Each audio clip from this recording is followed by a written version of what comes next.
Hello दोस्तों, कैसे हो। एक बार फिर से आपका करंट प्लेटफॉर्म एजुकेशन प्लेटफॉर्म पे आपका हार्दिक स्वागत है।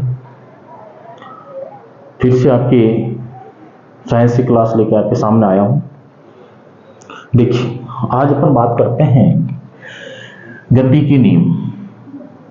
यहां से आपके एक क्वेश्चन 100% आता है एग्जाम के अंदर, गति के नियम।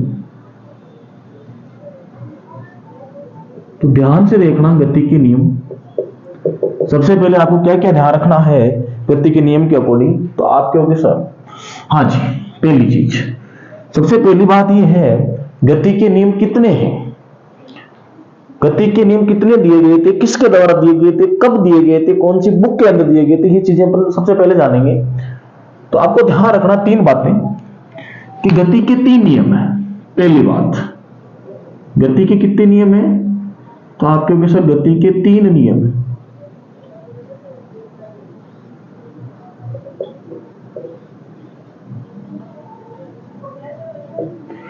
गति के 3 नियम है। दूसरी बात आपको ध्यान रखना, गति के जो 3 नियम है ये किसके द्वारा दिए गए, तो आप कहोगे सर आइजक न्यूटन के द्वारा दिए गए।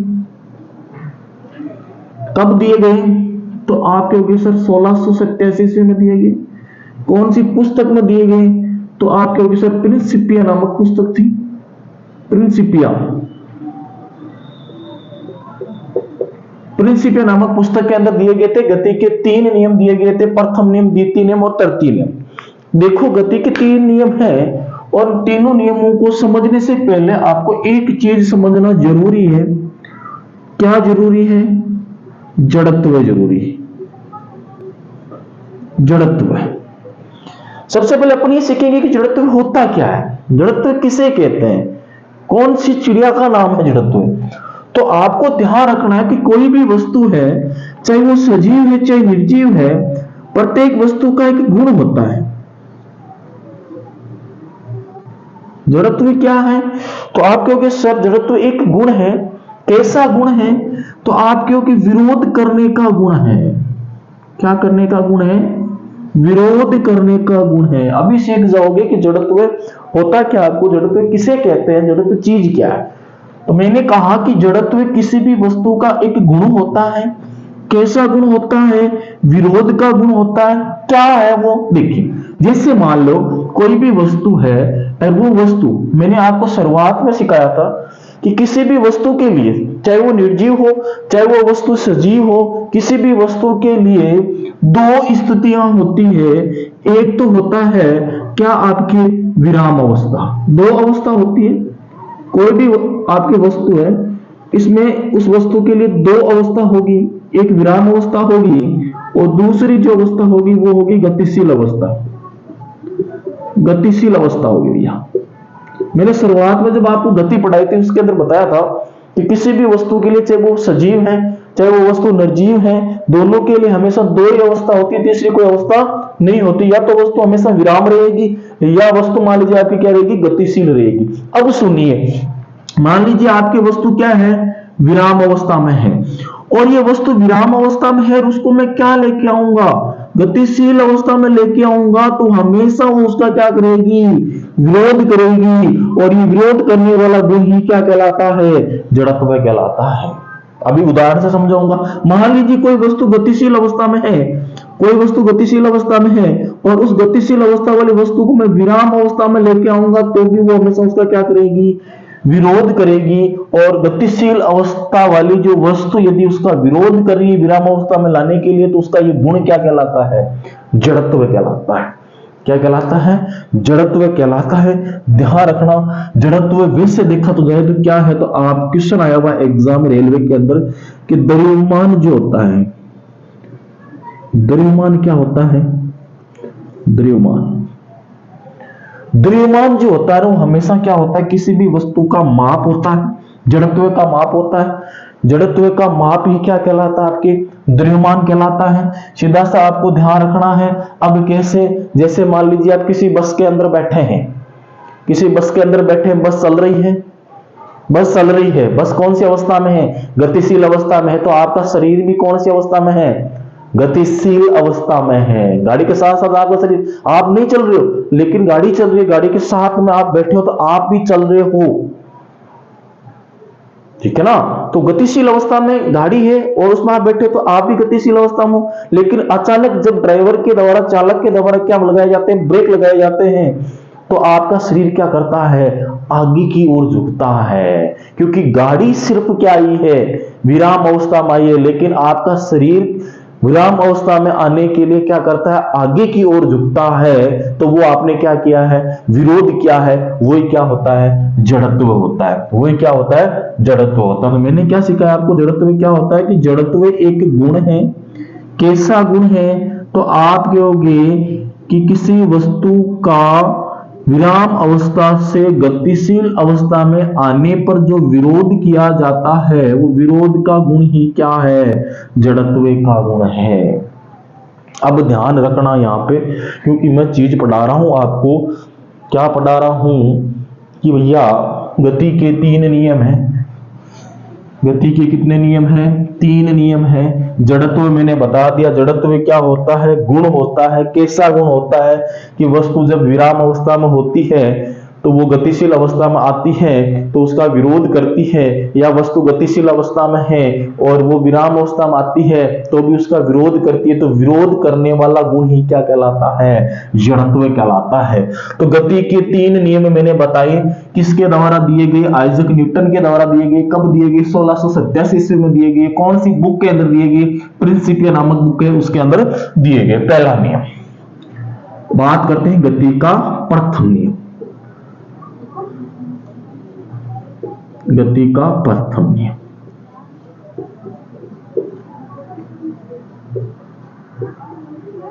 देखो गति के समीकरण अलग होते हैं, गति के 3 भी समीकरण होते हैं, वो भी हम चर्चा करेंगे। पहले हम गति का प्रथम नियम, इसके बारे में थोड़ी सी चर्चा कर लेते हैं, कोई इश्यू नहीं अपनी। हाँ जी, पहली बात क्या क्या ध्यान रखना है, तो पहला ध्यान रखना कि गति का जो प्रथम नियम है इसको क्या बोला जाता है, जड़त्व का नियम बोला जाता है। भैया क्यों बोला जाता है वो मैं आपको बताऊंगा, जड़त्व का नियम।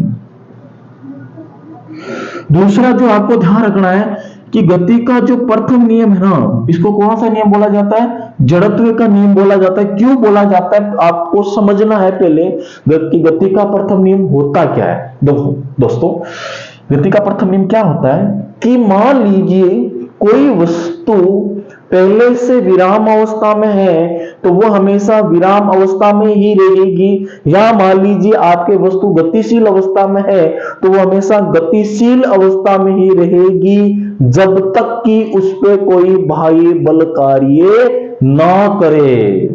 कहने का मतलब है, जैसे मार्कर है, मैंने मार्कर को यहां टेबल के ऊपर रख दिया, टेबल पर रख दिया, रख के छोड़ दिया, इसका मतलब कौन सी अवस्था में है, विराम अवस्था में। जब तक आकर मैं उस पर कोई बाहरी बल नहीं लगाऊंगा, उसको उठाऊंगा नहीं, तब तक वो वहीं पे ही रहेगा। अब आप कहोगे सर एक गेंद होती है, गेंद को क्या करते हैं, परस्पर लुढ़काते हैं, तो ये तो मतलब ये होना चाहिए कि वो चलती चलती जानी चाहिए। लेकिन आप जानते हो कि फर्श में क्या होता है, घर्षण बल होता है, और घर्षण बल हमेशा विपरीत दिशा में लगता है, और घर्षण बल क्या करता है, उस गेंद को विराम अवस्था में लेके आता है वापिस।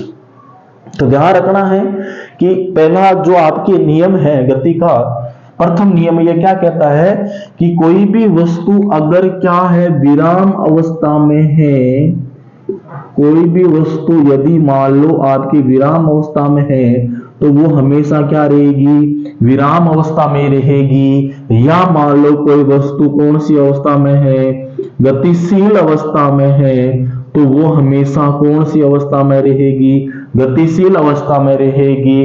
कब तक रहेगी, कि जब तक उस पर कोई बाह्य बल कार्य ना करे, बाह्य बल कार्य ना करे। बाहरी बल कार्य करेगा तभी वस्तु विराम अवस्था से गतिशील अवस्था में आएगी और गतिशील अवस्था से विराम अवस्था में जाएगी, तब तक ये अपनी अवस्था में रहेगी। इसीलिए तो, क्योंकि जड़त्व में यही तो चीज मैंने बताई थी कि वस्तु हमेशा विराम अवस्था से गतिशील अवस्था में जाती है तो उसका विरोध करती है, और सेम चीज आ रही है। प्रथम नियम में वही चीज पढ़ोगे गति का, और जड़त्व में वही चीज पढ़ोगे। इसीलिए क्या कहा जाता है, गति का प्रथम नियम उसको जड़त्व का नियम कहा जाता है, कि गति तो प्रथम नियम इसको क्या कहा जाता है? जड़त्व का नियम कहा जाता है। क्यों कहा जाता है वो रीजन मैंने बता दिया, क्योंकि विराम अवस्था और गतिशील अवस्था की बात किस में होती है? जड़त्व में होती है। वो की वो बात सेम किस में होती है? गति के प्रथम नियम में होती है। हाँ जी, अब देखो, अब इसके कुछ उदाहरण आपको ध्यान रखना है। क्या याद रखना है? कि जैसे पेड़ की टहनी, उस पर फल लगा हुआ है, पेड़ की टहनी है और उस पर क्या लगा हुआ है? फल लगा हुआ है।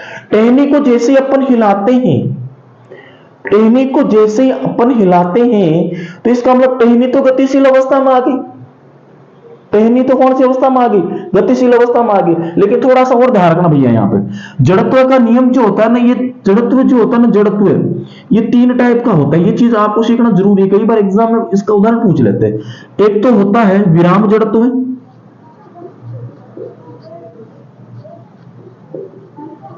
दूसरा जड़त्व होता है गतिशील जड़त्व,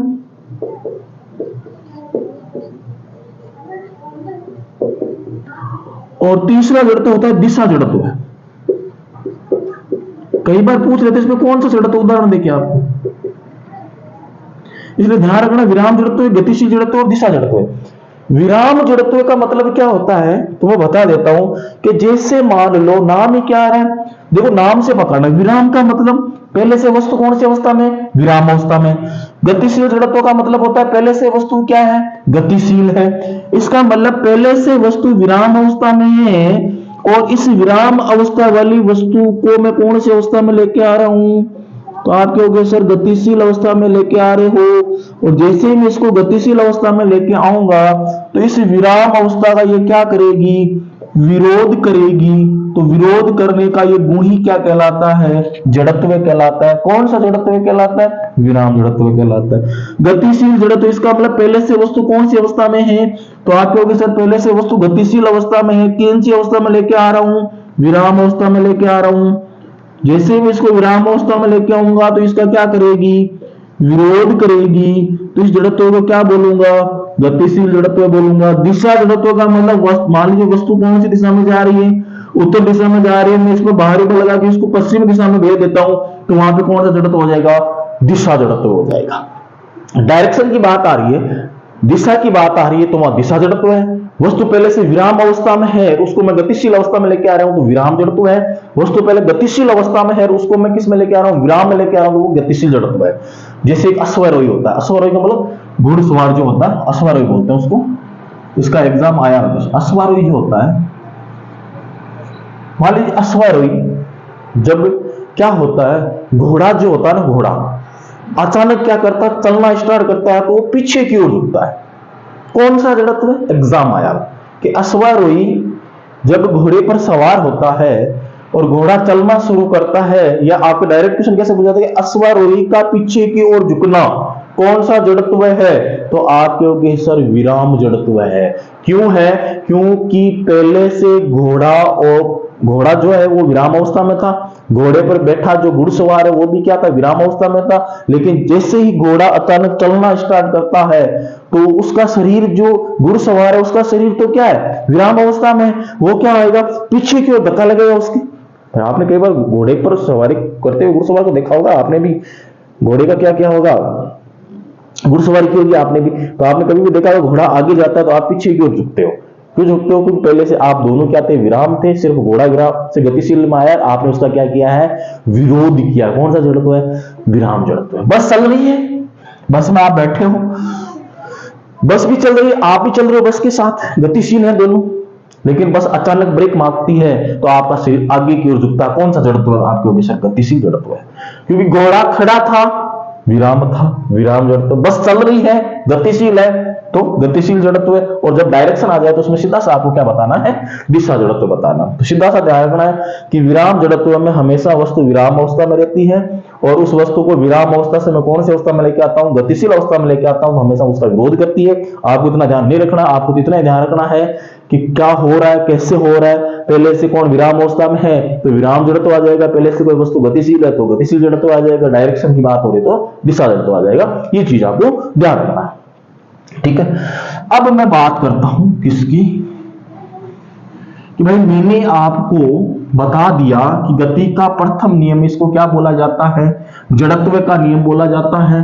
कि गति का प्रथम नियम क्या कहता है कि यदि कोई वस्तु विराम अवस्था में है तो हमेशा विराम अवस्था में रहेगी, कोई भी वस्तु यदि गतिशील अवस्था में है तो हमेशा गतिशील अवस्था में ही रहेगी जब तक कि उस पर कोई बाह्य बल कार्य ना करे। उदाहरण से मैंने आपको बता दिया। तो आप क्या, जैसे मान लो कोई भी दरी है, दरी होती है, कंबल मान लो, जैसे कंबल होती है, कंबल को आप किसी लकड़ी से पीटोगे तो जो धूल जड़ेगी ना, वो धूल नीचे आएगी सीधी। तो ये भी कौन सा नियम है, गति का पहला नियम है। बस के अंदर आप क्या कर रहे हो, या मान लीजिए ट्रेन है, ट्रेन है, ट्रेन के अंदर आप सवार हो, इसका मतलब ट्रेन चल रही है, ट्रेन में आप सवार हो, तो ट्रेन भी गतिशील अवस्था में, आप भी गतिशील अवस्था में। जैसे वो प्लेटफॉर्म पे आती है और धीरे धीरे चलती है तो आप क्या करते हो, जैसे प्लेटफॉर्म होता है तो ट्रेन के साथ साथ साथ साथ आपको क्या करना होता है, हल्का हल्का दौड़ना पड़ता है अपने शरीर को वापस विराम अवस्था में लाने के लिए। अगर मान लीजिए ट्रेन प्लेटफॉर्म पे आप जा रही है, धीरे धीरे जा रहे हैं, आप जैसे नीचे प्लेटफॉर्म होते तो अचानक सडनली आप खड़े हो गए ना वहां पर, तो गिर जाओगे नीचे। क्यों गिर जाओगे, क्योंकि आपका शरीर कौन सी अवस्था में था, गतिशील अवस्था में था, और धीरे धीरे आपको वापस उसको गतिशील अवस्था में बनाकर वापस विराम अवस्था में लाना होता है। तो ये भी कौन से नियम का उदाहरण हो गया, प्रथम। यानी जहां अवस्था की बात आ जाए ना, सोच लो, जहां गतिशील अवस्था विराम अवस्था की बात आ जाए ना, तो वहां आके मूंद करके आप क्या कर सकते हो, गति का पहला नियम बता सकते हो। क्योंकि एग्जाम में उदाहरण पूछा जाता है कि कौन सा नियम है गति का, ठीक है ना। तो आपको आंखें बंद करके क्या करना है, आपको आंखें बंद करके क्या करना है कि जिसमें दो अवस्था आ जाए, या तो नाम आपके सामने आ गया विराम अवस्था, या आपके सामने नाम आ गया गतिशील अवस्था, तो आपको आंखें बंद करके उसमें कौन सा नियम करना है, पहला नियम करना है। इतना ही समझाऊंगा, इससे ज्यादा कुछ नहीं कहूंगा। कोई ज्यादा उदाहरण, मैं तो एक दो उदाहरण बता दूंगा, जरूरी थोड़ी वही एग्जाम में आपको उदाहरण आए। आपको तो इतना ध्यान रखना है कि जो उदाहरण आया ना, उस उदाहरण में कई अवस्था की तो जिक्र नहीं हो रहा है, कहीं उस उदाहरण में विराम अवस्था और गतिशील अवस्था की तो बात नहीं हो रही है। और यदि उस उदाहरण के अंदर गतिशील और विराम अवस्था की बात हो रही है तो आपको उसमें क्या चिपका देना है, उसके अंदर आपको चिपकाना है गति का पहला नियम। अब देखो, गति का दूसरा नियम है, उसको समझने से पहले आपको एक चीज समझना है, संवेग। क्योंकि गति का दूसरा नियम है वो संवेग पर आधारित है भैया। गति का दूसरा नियम है वो किस पे आधारित है, किस पे आधारित है, संवेग पर आधारित है। संवेग क्या होता है, तो मैं कह देता हूं संवेग होता है, पहले इसका फॉर्मूला लिख देता हूं, P बराबर mv। P बराबर क्या होता है, mv होता है। यानी किसी वस्तु का द्रव्यमान और वेग का गुणनफल क्या कहलाता है, संवेग कहलाता है। कुछ बातें ध्यान रखना है संवेग में कि संवेग क्या होता है। तो आप कहोगे सर संवेग होता है द्रव्यमान गुणा वेग, द्रव्यमान गुणा वेग। किसी वस्तु का जो द्रव्यमान और उस वस्तु का वेग, इन दोनों का आपस में गुणनफल जो होता है, वो गुणनफल क्या कहलाता है आपके, तो वो गुणनफल कहलाता है संवेग। अब एक चीज मेरे को बताओ, संवेग का क्या ऐसा मात्रक बना सकते हो, आप कहोगे जी सर जी बना सकता हूं। द्रव्यमान का क्या होता है, तो आप कहोगे सर जी केजी होता है। वेग का क्या होता है, तो आप कहोगे सर जी मीटर प्रति सेकंड होता है। ये लॉजिक किसका आ गया, संवेग का। रटने नहीं है चीजें, समझनी है।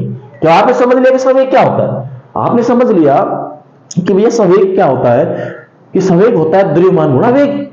तो यहां से आप इसका ऐसा मात्र लिख के आ सकते हो कि संवेग में द्रव्यमान होता है, द्रव्यमान का क्या हो गया, किलोग्राम हो गया, वेग हो गया, वेग का क्या हो गया, मीटर प्रति सेकंड हो गया। और आप जानते हो कि वेग हमेशा क्या होता है, सदिश एक अदिश। तो आप कहोगे सर सदिश होती, मैंने बताया था, इसलिए संवेग भी क्या है, सदिश राशि है। संवेग भी क्या है, सदिश राशि है। तो ये चीजें आपको ध्यान रखना। क्या क्या ध्यान रखना कि संवेग का मतलब होता है P बराबर mv। P संवेग हो गया, m का मतलब द्रव्यमान हो गया, v का मतलब वेलोसिटी वेग हो गया। तो द्रव्यमान गुणा वेग क्या हो जाएगा, संवेग हो जाएगा। और यहां से मैंने इसका एसआई मात्रक ले लिया, यहां से इसका एसआई मात्रक क्या हो गया, तो आप कहोगे सर यहां से इसका एसआई मात्रक हो गया किलोग्राम मीटर प्रति सेकंड। कैसी राशि है, तो आप कहोगे सर संवेग एक सदिश राशि है। संवेग एक कैसी राशि है, सदिश राशि है। यहां से एक सिद्धांत आता है संवेग संरक्षण का सिद्धांत। कौन सा सिद्धांत आया, संवेग संरक्षण का सिद्धांत। संवेग संरक्षण का सिद्धांत का मतलब है कि दो वस्तुएं हैं, जब दो वस्तुएं आपस में क्या करती है, एक दूसरे से टकराती है, तो जितना संवेग में परिवर्तन पहली वस्तु पर आता है उतना का उतना संवेग में परिवर्तन दूसरी वस्तु पर आता है, लेकिन वो विपरीत आता है। सुरक्षित का मतलब होता है सुरक्षा, सुरक्षित है, दोनों वस्तुओं का संवेग हमेशा क्या रहता है, सुरक्षित रहता है। यहां पर क्या क्या, जैसे मैं उदाहरण देता हूं, जैसे कोई भी व्यक्ति नाव से किनारे पर कूदता है, जैसे कोई भी व्यक्ति नाव से किनारे पर कूदता है, तो वो क्या करता है, नाव को जितना पैरों से पीछे की ओर धकेलेगा उतना ही नाव क्या करेगी, उसको आगे की ओर धकेलेगी, वो किनारे पर पहुंच जाएगा, पहुंचेगा नहीं, पैरों से पीछे धक्का लगाएगा ना। तो वो संवेग क्या है संरक्षण, कि उसने नाव पर जितना संवेग पीछे की तरफ लगाया है तो नाव भी क्या करेगी, उतना ही संवेग आगे की तरफ लगाएगी, तो वो किनारे पर आ जाएगा। तो इसके उदाहरण जैसे रॉकेट का क्या करते हैं, अपन प्रक्षेपण करते हैं, रॉकेट जाती है ना ऊपर, तो रॉकेट क्वेश्चन आता बहुत ज्यादा रॉकेट का, कि जो रॉकेट है, रॉकेट का प्रक्षेपण किस सिद्धांत पर आधारित है, तो आप कहोगे सर संवेग संरक्षण के सिद्धांत पर आधारित है। आप कहोगे नाव से किनारे पर कूदना, नाव से किनारे पर कूदना, ये दोनों चीजें ही कौन से सिद्धांत पर आधारित है, संवेग संरक्षण के सिद्धांत पर आधारित है। चाहे आप नाव से किनारे पर कूद रहे हो, चाहे आप रॉकेट का क्या कर रहे हो, प्रक्षेपण कर रहे हो, रॉकेट तभी ऊंची जाएगी तब तक उसका प्रेशर नीचे की तरफ दाब रहेगा। तो ये संवेग संरक्षण का सिद्धांत है। तो मैंने तीन चीजें आपको यहां बता दी हैं कि संवेग क्या है, तो आप कहोगे सर संवेग होता है P बराबर mv होता है। संवेग P m का मतलब क्या हो गया, द्रव्यमान हो गया, गुणा v का मतलब क्या हो गया, वेग हो गया। संवेग की यहां से आप मात्रा निकाल सकते हो कि द्रव्यमान का हो गया kg, वेग का हो गया मीटर प्रति सेकंड, किलोग्राम मीटर प्रति सेकंड, इसका SI मात्रक बन गया। संवेग कैसी राशि है, तो आप कहोगे सर सदिश राशि, क्योंकि इसमें डायरेक्शन होती है। संवेग संरक्षण का सिद्धांत आपको मैं समझा दिया, दो उदाहरण ध्यान रखना, एक तो रॉकेट का प्रक्षेपण क्या है, संवेग संरक्षण सिद्धांत पर आधारित है, और नाव से किनारे पे कूदना भी क्या है, संवेग संरक्षण के सिद्धांत पर आधारित है। सीधी सीधी बात है भैया, कोई अलग बात नहीं है यहां पर। हाँ जी, दूसरी बात हम बात कर रहे थे, संवेग की बात समझ में आ गई आपको। हाँ जी, अब यहां से मैं लेके आता हूं गति का दूसरा नियम, यहां से क्या लेके आते हूं, गति का दूसरा नियम। हाँ जी, गति का दूसरा नियम क्या है, देखो ध्यान से देखना, गति का दूसरा नियम।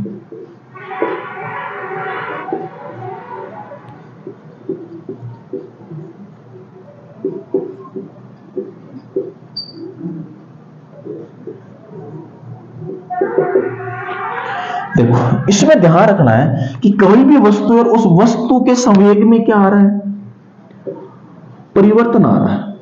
तो संवेग में परिवर्तन, संवेग में परिवर्तन की जो दर है वो समानुपाती होती है आरोपित बल के, आरोपित बल के। क्या कह रहा है कि संवेग में परिवर्तन की दर, किसी वस्तु पर, किसी वस्तु में संवेग में परिवर्तन की दर और उस वस्तु पर लगने वाला बल एक दूसरे के क्या होता है, समानुपाती होता है। कहने का मतलब है कि यदि आप ज्यादा बल लगाओगे उतना ही क्या होगा, उसमें संवेग में परिवर्तन होगा। कैसे, जैसे मान लीजिए कोई भी खिलाड़ी शॉट मारता है, वहां फील्डर होता है क्षेत्ररक्षक, और वो फील्डर क्या करता है, जब गेंद को लपकता है, कैच पकड़ता है, तो वो हमेशा क्या करता है, जैसे उसके हाथों में गेंद आती है तो वो अपने हाथ को क्या कर लेता है, पीछे की ओर धकेल लेता है। क्यों धकेलता है, क्योंकि जितना वो क्या लगाएगा, उस वस्तु पर जितना टाइम लगाएगा उतना ही उस वस्तु में संवेग क्या होगा, कम होगा, और संवेग कम होगा तो बल क्या लगेगा, कम लगेगा। कहने का मतलब संवेग में परिवर्तन की दर और उस पर लगने वाला बल एक दूसरे के समानुपाती होता है। समानुपाती का मतलब जितनी संवेग में परिवर्तन की दर उतना ही बल, जितना ज्यादा बल उतना ही संवेग। कहने का मतलब समझ रहे हो ना। व्युत्क्रमानुपाती का उल्टा होता है समानुपाती। हाँ जी, जैसे मान लो एकदम फर्श क्या है, ठोस है, उस पर कांच का गिलास गिरा, बल क्या लगा, ज्यादा लगा, तो वो कांच हाथों में टूट जाता है। वही रेत, काफी सारी रेत है, रेत में कांच का गिलास छोड़ोगे तो कांच का गिलास टूटेगा नहीं, क्योंकि वहां संवेग क्या हो जाता है, घट जाता है। दूसरी बात, हाँ जी, तो समझ में आ गया। यहां से क्या आता है, कल मैंने आपको बल की डेफिनेशन बताई थी कि F बराबर m में आता है। F बराबर क्या होता है, m में, यानी F बराबर m में जो आपके बल का फॉर्मूला आपके सामने आया है, ये बल का फॉर्मूला कहां से बन के आता है, गति के दूसरे नियम से आता है। यानी मैंने आपको एक ही चीज बताई है कि जहां गतिशील अवस्था की बात हो जाए या विराम अवस्था की बात हो जाए, वहां तो आपको ठोकना है क्या, गति का पहला नियम।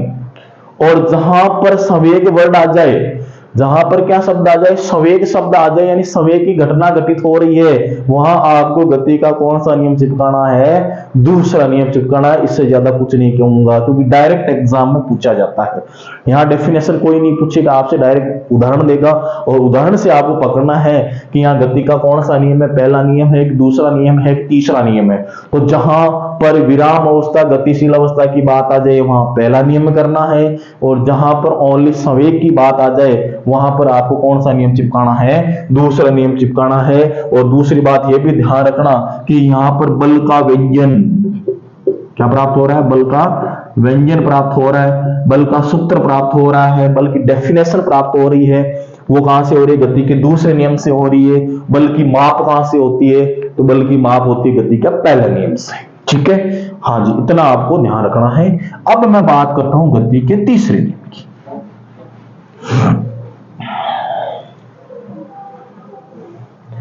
अब अपन बात करते हैं गति का तीसरा नियम। इसको बोला जाता है क्रिया प्रतिक्रिया का नियम। गति का जो तीसरा रूल है, तीसरा नियम, इसको क्या बोला जाता है, गति का जो तीसरा नियम, इसको बोला जाता है क्रिया प्रतिक्रिया का नियम।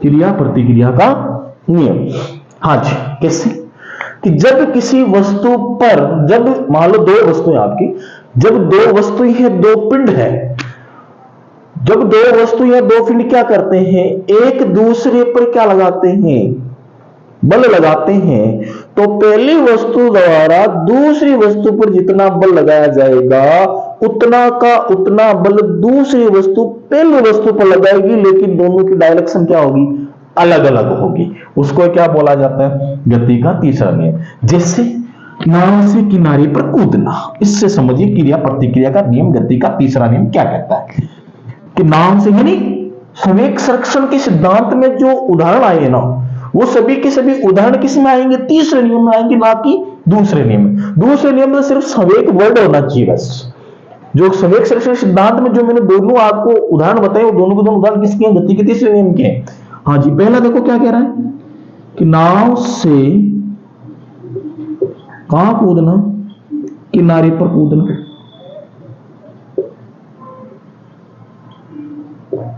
नाव से कहां कूदना, किनारे पर कूदना। अब देखो, नाव से जैसे मान लीजिए कोई व्यक्ति पर्सन है, नाव से किनारे पर कूदता है, तो वो क्या करता है, नाव है, नाव को पैर से पीछे रखाएगा, तो उस व्यक्ति ने क्या किया, अपने पैरों से बल लगाया, किस पे, नाव पर, हो गया, क्रिया हुई।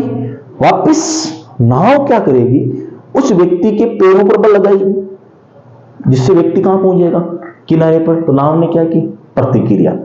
तो व्यक्ति ने पैरों से इस दिशा में बल लगाया, नाव ने वापस उस दिशा में लगाया। तो मैंने क्या कहा कि दो पिंड है, दोनों पिंड क्या करते हैं, एक दूसरे पर बल लगाते हैं। बल हमेशा क्या रहता है, बराबर रहता है, लेकिन क्रिया प्रतिक्रिया होती है, दोनों की दिशा क्या होती है, अलग अलग होती है, डायरेक्शन क्या होती है, अलग अलग होती है। तो इसमें नाव से किनारे पे कूदना हो गया। दूसरा आप कह सकते हो रॉकेट का प्रक्षेपण भी कौन से सिद्धांत पर आधारित है, रॉकेट का प्रक्षेपण। देखो दोनों चीज है, नाव से किनारे पर कूदना कौन सा सिद्धांत है, तो आप कहोगे सर संवेग संरक्षण का सिद्धांत है। रॉकेट का प्रक्षेपण कौन सा सिद्धांत है, तो आप कहोगे सर संवेग संरक्षण का सिद्धांत है। नाव से किनारे पर कूदना कौन सा नियम है, तो आपके सर गति का तीसरा नियम है। रॉकेट या परीक्षण में कौन से नियम है, तो आपके होगा फिर गति का तीसरा नियम है। तीसरी बात मैं करता हूं, जैसे मान लो सूर्य, चंद्रमा, पृथ्वी, सूर्य, चंद्रमा, पृथ्वी, तीनों के अंदर कौन सी घटना होती है, गुरुत्वाकर्षण की घटना होती है। और इस गुरुत्वाकर्षण के कारण पृथ्वी पर जो समुद्र होते हैं ना, उसके अंदर क्या आता है, ज्वार भाटा आता है। समुद्र में क्या आता है, ज्वार भाटा, यानी पानी का ऊपर उठना नीचे गिरना, वो ज्वार भाटा। तो ज्वार भाटा जब भी आता है समुद्र के अंदर, कौन से नियम पर आधारित आता है, गति के तीसरे नियम पर आधारित। ध्यान रखना कि ज्वार भाटा जो आता है, ज्वार भाटा जो आता है वो गति के कौन से नियम पर आता है, तीसरे नियम पर आता है। ज्वार क्या होता है, जैसे समुद्र है, समुद्र पर जल का ऊपर उठना ज्वार, वापिस नीचे गिरना भाटा। कई बार छोटा सा क्वेश्चन पूछ लेते हैं एग्जाम में कि समुद्र का जल ऊपर उठता है तो उसको ज्वार कहते हैं, भाटा कहते हैं, तो आप कहोगे सर ज्वार कहते हैं। समुद्र के जल का नीचे गिरना क्या कहलाता है, भाटा, इसीलिए समुद्र के जल का ऊपर नीचे होना ज्वार भाटा। तो ज्वार भाटा आता है, तो ज्वार भाटा भी गति का कौन सा नियम है, तीसरा नियम है। तो देखो मैं शॉर्ट लैंग्वेज में ये चीज बताऊंगा आपको कि जब अवस्था की बात हो जाए, गतिशील अवस्था या विराम अवस्था की बात हो जाए, जब अवस्था की बात होती है, चाहे गतिशील अवस्था हो चाहे विराम अवस्था हो, अवस्था की बात होती है चाहे गतिशील अवस्था हो चाहे विराम अवस्था, तब तो क्या चिपकाना है, गति का पहला नियम, गति का पहला नियम। यदि जब बात हो जाए किसकी, जहां संवेग की बात हो रही है, अपने को पता है कि कोई भी खिलाड़ी गेंद को मारता है और जो क्षेत्ररक्षक गेंद को कैच लपकता है तो वो पीछे की ओर हाथ लेता है, हाथ क्यों हटाता है, संवेग को कम करने के लिए लगता है ना। तो इसी चीज समझ सकते हो आप कि भाई यहाँ संवेग में क्या आ रही है, कमी आ रही है, संवेग में क्या आ रही है, कमी आ रही है, तो उसको अपन क्या बोल सकते हैं, गति का दूसरा नियम। तीसरी बात आती है कि जब क्रिया प्रतिक्रिया की बात हो रही है, क्रिया प्रतिक्रिया की मतलब एक वस्तु, दो वस्तु आपस में बल लग रहा है ना, इसका मतलब क्रिया प्रतिक्रिया हो रही है, और जहां क्रिया प्रतिक्रिया होती है वहां पे कौन सा रूल हो जाएगा, गति का तीसरा नियम हो जाएगा। सीधी सी बात है, गति का कौन सा नियम हो जाएगा, तीसरा नियम हो जाएगा। देखो यहां पर ही मैं छोटी सी, यहां पर देखो गति के तीन नियम आपको मैंने बता दिए। अब मैं छोटी सी बात करता हूं यहां पर आवेग। आवेग क्या होता है, आवेग क्या होता है, इससे जुड़ा हुआ आवेग, इसका भी कई बार मात्रक पूछ लेते हैं, कैसी राशि पूछ लेते हैं आपसे। तो आवेग को ध्यान रखना कि किसी भी वस्तु पर थोड़े समय के लिए क्या लग रहा है, बल लग रहा है, तो बल गुणा समय अंतराल क्या कहलाता है, समय अंतराल समय जा रहा हूं, बल गुणा समय क्या कहलाता है, आवेग कहलाता है। बल गुणा क्या हो गया, समय, समय, यानी जहां बल और समय का आपस में गुणनफल है वही क्या कहलाता है, आवेग कहलाता है। और बल गुणा समय को मैं आगे केस में ले सकता हूं, संवेग में परिवर्तन के अंदर भी ले सकता हूं, समय अंतराल होगा भैया, बल गुणा समय अंतराल, यानी बल हो जो लग रहा है ना वो थोड़े समय का लगना चाहिए। तो यहां से बल गुणा समय अंतराल, तो बल का क्या हो गया, बल का मात्रा क्या होता है, तो आपके हो गया सर न्यूटन होता है। समय का क्या होता है, सेकंड होता है। तो आवेग का ऐसा ही मात्रक निकल के क्या आया, तो आपके हो गया सर आवेग का आया न्यूटन सेकंड। आवेग कैसी राशि है, तो आपको ध्यान रखना है सदिश राशि है। कैसी राशि है, सदिश राशि है। और भी बढ़ सकता है, इसका बना सकते हो आप, कोई दिक्कत नहीं है। हाँ, तो आवेग में सिर्फ इतना सा ध्यान रखना आपको कि आवेग किसके बराबर होता है, तो आप कहोगे सर आवेग बराबर होता है बल गुणा समय अंतराल। आवेग बराबर क्या होता है, बल गुणा समय अंतराल होता है। आवेग कैसी राशि है, तो आप कहोगे सर आवेग सदिश राशि है। आवेग का मात्रक मैंने बना लिया क्योंकि बल का मात्रक होता है न्यूटन और समय का मात्रक होता है सेकेंड। Thank you.